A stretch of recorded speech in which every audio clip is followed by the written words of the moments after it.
Purpose is the gentleman from California. Mr. Chairman, I have an amendment at the desk. Seek recognition. The clerk will report the amendment. Amendment offered by Mr. Schiff of California. At the end of the bill, before the short title, insert the following section.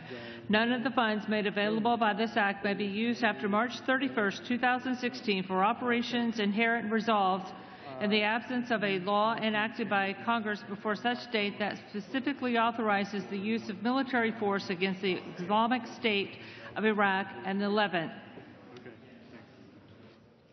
Pursuant to House Resolution 303, gentleman from California and a member opposed, each will control 5 minutes. The chair recognizes the gentleman from California. I thank the chairman. 10 months ago, we entered into the war against ISIS. During the course of that war, we have put our pilots and other service members at considerable risk, and we have suffered casualties. We have expended hundreds of millions, if not billions of dollars, and as yet there is no end in sight to this conflict. In the beginning of the conflict and our participation in it, the administration took the position that it didn't need an authorization from Congress, although it desired one. The administration relied on an authority that was passed in 2001 and 2002, an authority in 2001 passed in the hours after 9/11 that authorized the use of force against those responsible for 9/11, that is, al-Qaeda. It also relied on the authorization passed in 2002, which authorized the use of force against Iraq. In fact, neither of those authorities is on point. The use of force that we are employing now against ISIL is being used against an organization that didn't exist on 9/11, and in fact is often at war with the organization that was responsible for 9/11, that is, al-Qaeda. Nonetheless, the administration has asserted that it can rely on these authorities, and it asked Congress to pass a new authorization because it felt that was the preferential course. At the time and before the midterm elections, the leadership in the House of Representatives took the position that a lame duck Congress should not be voting on a new war, and the vote must await until after the elections. And so the Congress abdicated its constitutional responsibility to have a debate and a war declaration, and instead we awaited the elections. And the elections came and the elections went. And those of us who raised the cry that it was time for Congress to do its job were met with a new response.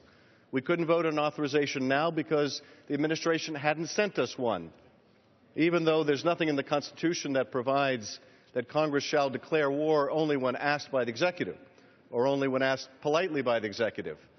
But nonetheless, we sat once again derelict until the administration sent us a draft authorization. Then there was a new explanation for inaction. We couldn't act on this new authorization because we didn't like the terms of it.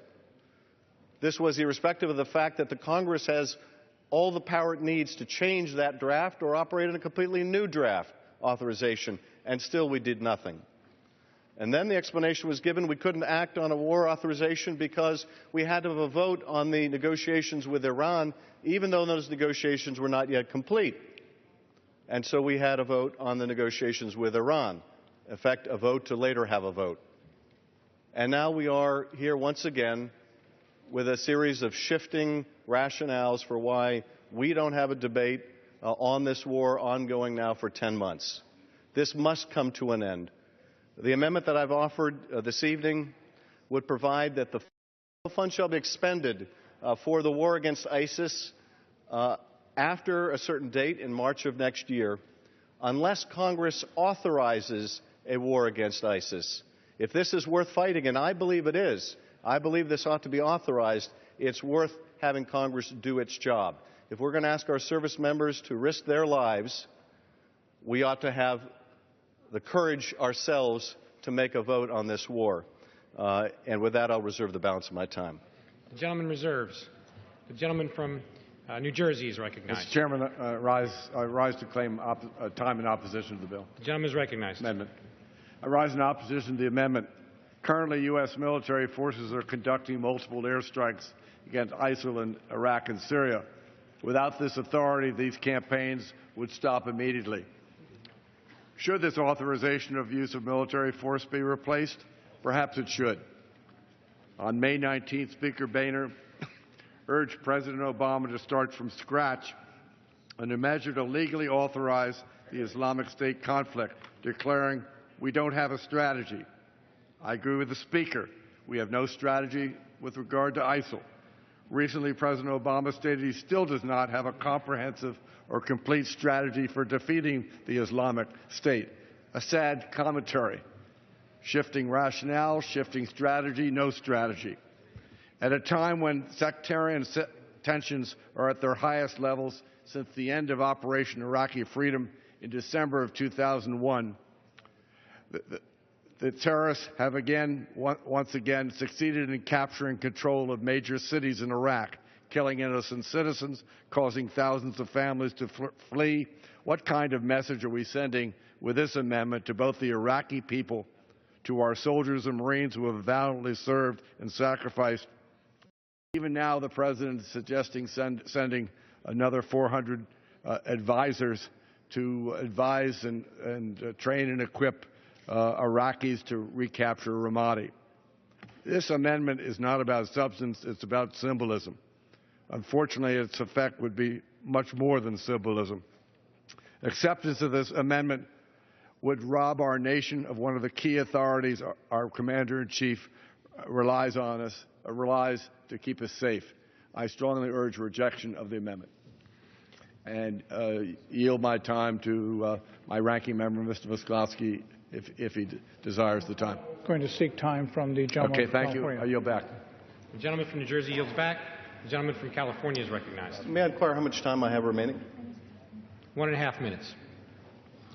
I'd be happy to yield 30 seconds to my colleague. If I could make a comment, as the chairman indicated, this is a very complicated situation, and because lives are at stake, it's all the more reason, I think, to support the gentleman's amendment to force this body, if you would, to very carefully define what our purpose is, what our policy is, and how we should go about its implementation, and do support the gentleman's amendment. Thank him for yielding time.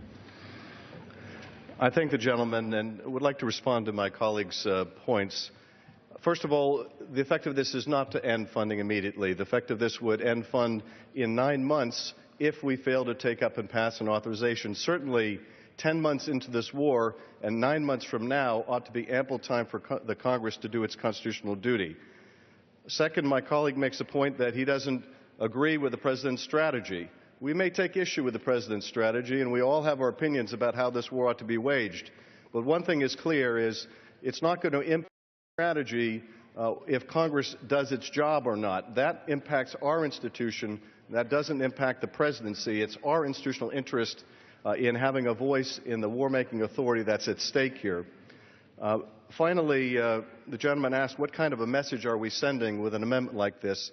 And I would say the message we're sending is that we value our Constitution. We respect the requirements of our Constitution. Our Constitution says that Congress, not the executive, but Congress shall have the power to declare war. My colleague says this is merely a symbolic act. I suppose that's true if you think that the constitutional clause that gives the Congress the power to declare war is only symbolic. But I think it is far more than symbolic and key to the balance of power. And I yield back. Gentleman's time is expired.